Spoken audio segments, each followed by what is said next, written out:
In the bright, sunny town of Harmony Hills, a cheerful 7-year-old boy named Ethan woke up with a big stretch and an even bigger smile. His room was filled with colorful drawings and model airplanes.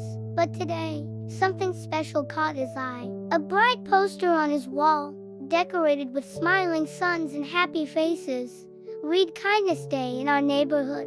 Ethan's eyes lit up. He hopped out of bed, his dark hair bouncing with excitement. Kindness Day, he whispered to himself.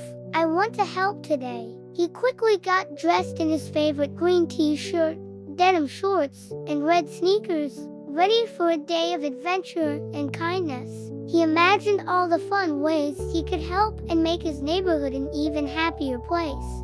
With a determined nod, Ethan raced out of his room, eager to start his mission. Downstairs in the kitchen, the smell of pancakes filled the air. Ethan's mom was busy, juggling cleaning supplies and cooking breakfast. She looked a little overwhelmed. Ethan saw his chance to begin his Kindness Day quest. Mom, can I help? He asked with a bright smile. His mom looked surprised and pleased. Of course, sweetie, that would be wonderful. So, Ethan grabbed a cloth and started wiping down the kitchen table until it gleamed. Then, he took the small broom and carefully swept up the crumbs from the floor. He even lined up all the shoes by the front door in a neat little row. His mom watched him, her heart swelling with pride. She knelt down and gave him a warm, tight hug. You're starting the day just right, my little helper, she said, ruffling his hair. Ethan beamed,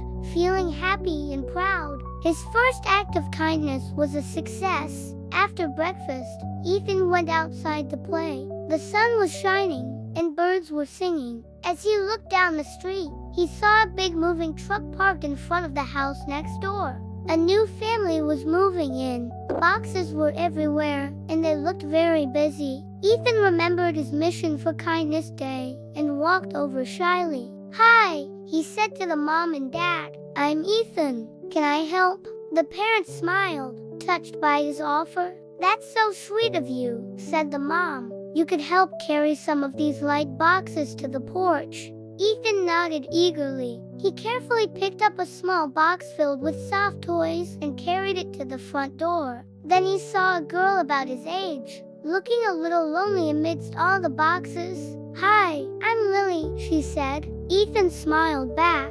I'm Ethan. Do you want to see the playground? It's the best. Lily's face lit up. He took her hand and showed her the big slide and the fun swings.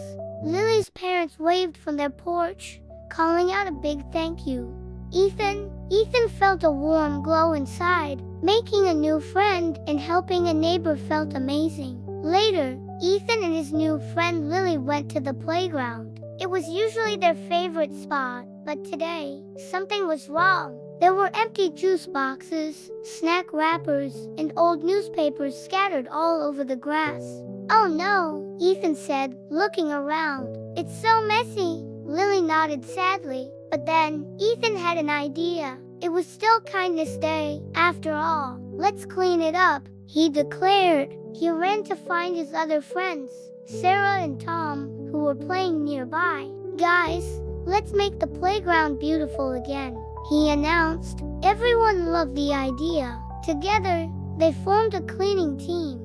Ethan picked up wrappers, Sarah collected bottles, Tom found a big bag for the trash, and Lily helped sweep the leaves. They laughed as they worked, turning the chore into a fun game. They raced to see who could pick up the most litter. Soon, the playground was sparkling clean. They all stood back, admiring their work. The park looked brand new, and they felt like superheroes. Teamwork and kindness had saved their favorite place to play. As the sun began to set, casting a golden glow over the street, Ethan was walking home. He felt tired but happy. Just then, he saw Mr. Gable, an elderly man from down the street, standing at the crosswalk. Mr. Gable was holding a bag of groceries and seemed nervous about crossing the busy street. Cars were whizzing by, and he was hesitating.